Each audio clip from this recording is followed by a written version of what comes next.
Good morning YouTube, and welcome to another video of collecting old cars for the YouTube likes. And as you can see, it's optimum driving conditions. Let's get involved. Okay, we've arrived at our friends at Hybrid Twin. As you can see from the silverware in the window, these guys know what they're doing. And over there, behind the MX-5, Porsche Cayman. Also 6x6 Land Rover 110, I'm liking that, these guys have got taste. So, all mapped, also been corner weighted and wheel aligned. Looking good, and we're going to take it out for the first drive. So these guys are saying it's making 390 wheel horsepower on their dyno. So we're going to get that back and put it on Paul's dyno and compare the two. Let's see how it drives.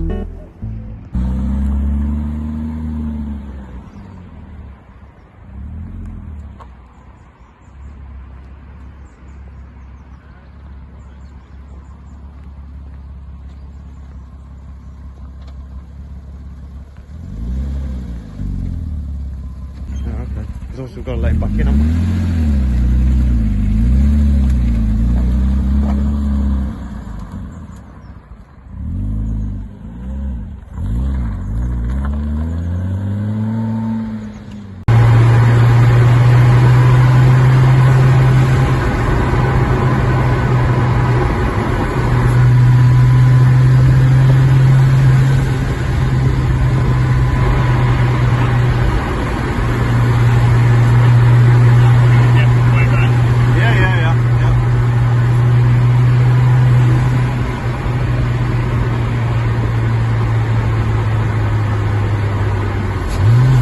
It's roundabout, I think.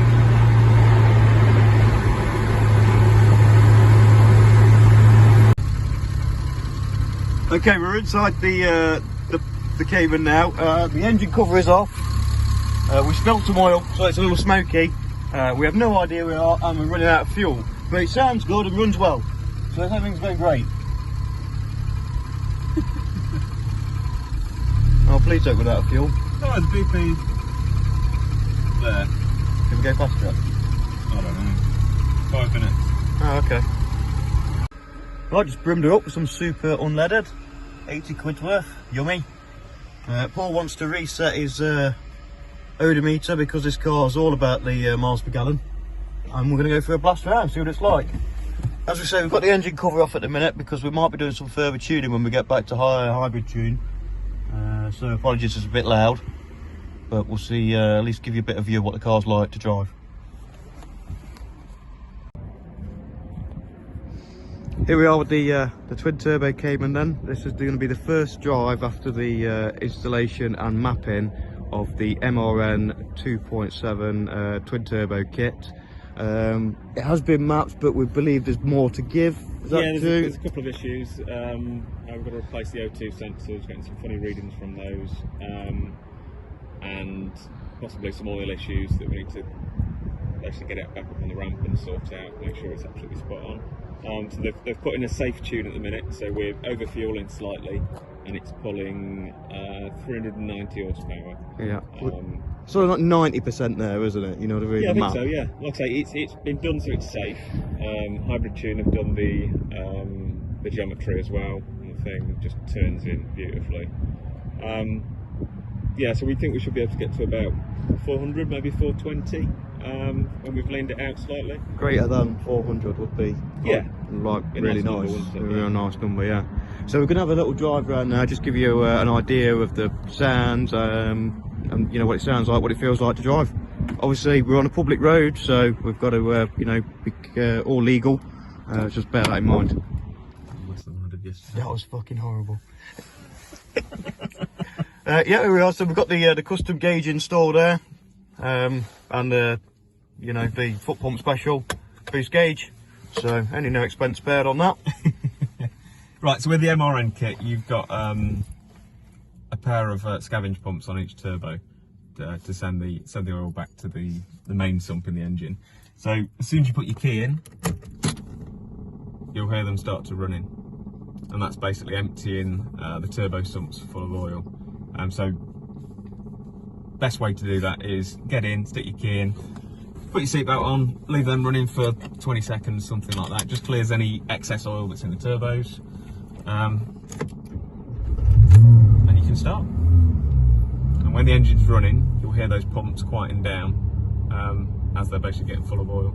They get loud when they start to pull air through. And they're designed to pull air and oil through.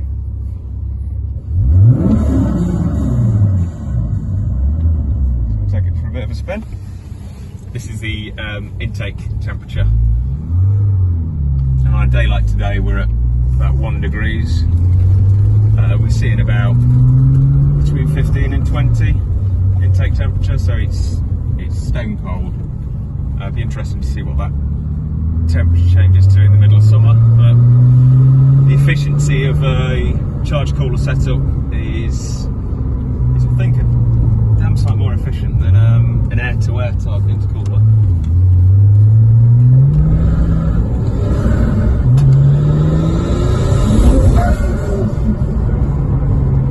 Traction control is on. Traction control is on. It does do a really good job, to be fair. We'll do some videos in a bit with it off.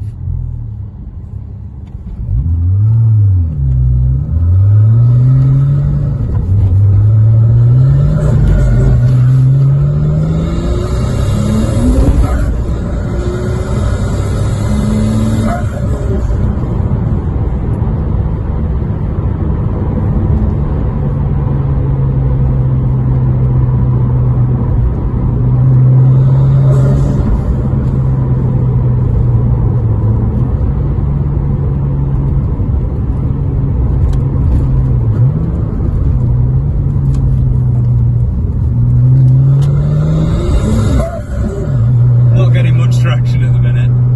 As you can appreciate, the roads are wet and icy.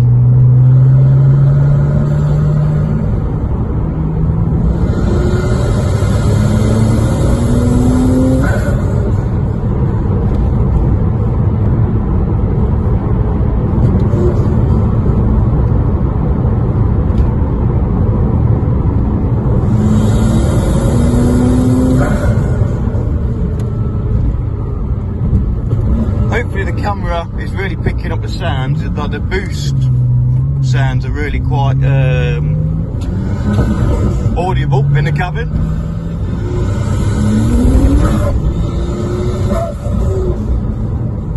We'll try and get a video of the sound outside. Really? Yeah. Oh. Pushing me along. Hello.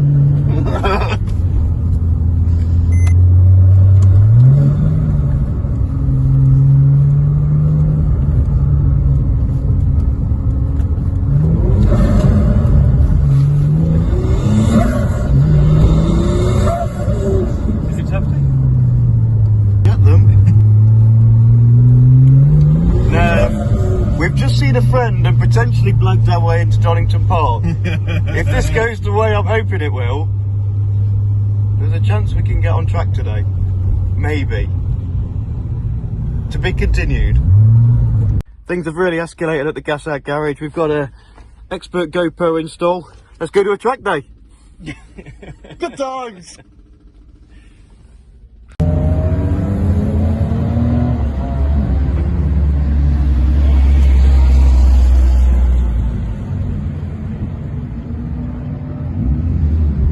Come to Donington, go in a car park, do a few skids. Yeah, I wasn't expecting this. Only come for a coffee.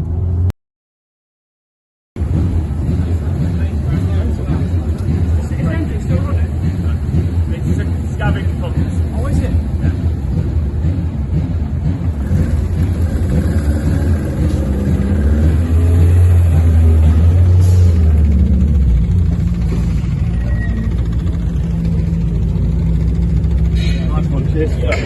What did it get on the manifold?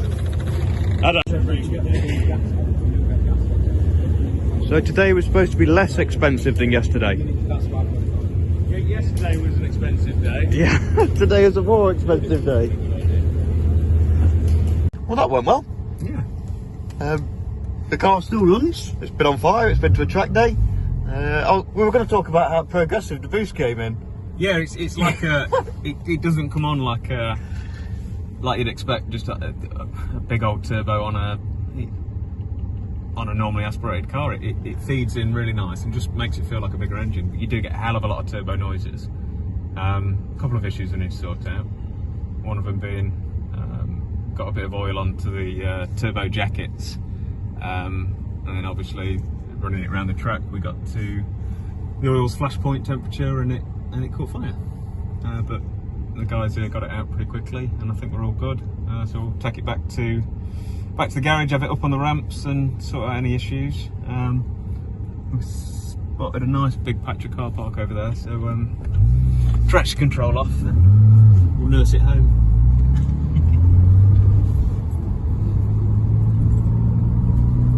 Try not to spin it.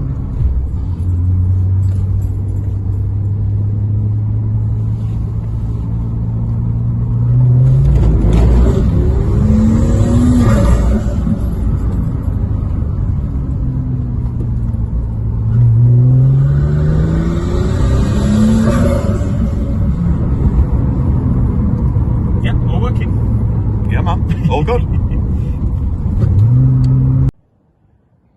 Right, we're back at the garage for a debrief. We've found the problem, what led to a bit of smoke, a bit of fire, and it turned out to be it's a breather pipe. So breather pipe split. This is the old one I took off the other engine, and you can see how they just go completely brittle.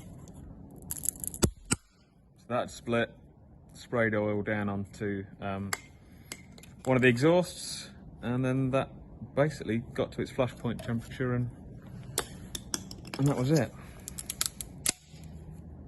So highly advised changing these. So it looks perfectly good from the outside. It does, yeah. Bit of track work, and obviously shows its weaknesses. Yeah, I think taking a car on any track will show up. Well, you putting the car through 100% load kind of all the time. Yeah. Normally that would only see 100% load for not even a minute. Yeah, absolutely. You've got your foot down. It's hard on a car, a track is, isn't it? Yeah, so I think it's been a good shakedown. I'm glad we managed to put it out quickly, because could have lost the car. But yeah, in terms of the turbo, it's just a weapon. It's just really cool, and not crazy, not scary. So boost feeds in really nicely, really progressively. It's not going to catch you out. If you're in an 80s turbo, like the one back there, it would come on boost, and then that was it. It'd spit you out at a corner. But this, just like a bigger engine with all the turbo noises and all the cool stuff it does. Yeah, it's not aggressive at all, is it? No, it's really cool. Yeah, really cool. Really nice. It's what the Cayman should have been. I think it's just what the 2.7 needs. Yep, and it's got a bit more to give in that map yet as well. Yeah. So we're running a bit rich, on the safe side. Basically going to drive it for a couple of weeks, see how things go, report back to Hybrid Tune with what we think's happening with the car, how drivable it is, and they're going to continue mapping. Hopefully, I think they're looking at possibly getting it to 400, maybe 420. But yeah, awesome, wicked. Yeah, so today was a fun day.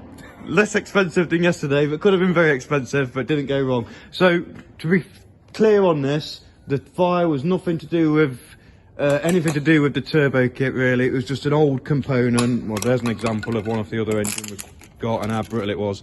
An old component. Again, this is a thing, you know, it's a fairly old car.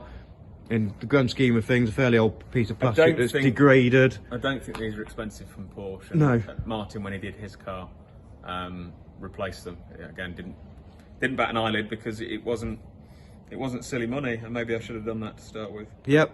I shall get one on order, get it on the car, get everything cleaned down, make sure. Is there one on the car or two? One big long one. Right. It feeds from the left-hand bank over to the right-hand bank. Right. And into the AOS. Yeah. So yeah, I would guess some long sweeping corners. You're chucking oil left, right, and centre in the engine, and a load is spewed out. Yeah. So yeah, not the kit's fault. more just finding a weakness of an old component on the car. So Probably you know, worth replacing when you do one of these kits. yeah, big time. Exactly. You know, this is one of the weaknesses we found. But we really need to level that exhaust up because that's moved a bit. But because that really is, yeah. That's, It was straight. I know, it's moved a bit. bit of heat in it. It's breaking me. That is. Look. Oh yeah, It has. It has moved a bit. Yeah, has the housing moved a bit as well? You know, the trim. Either way, we'll Oh sort yeah, this was coming off. details, man. Details. We'll sort that out. Right, we'll catch you in the next one, guys. See you later.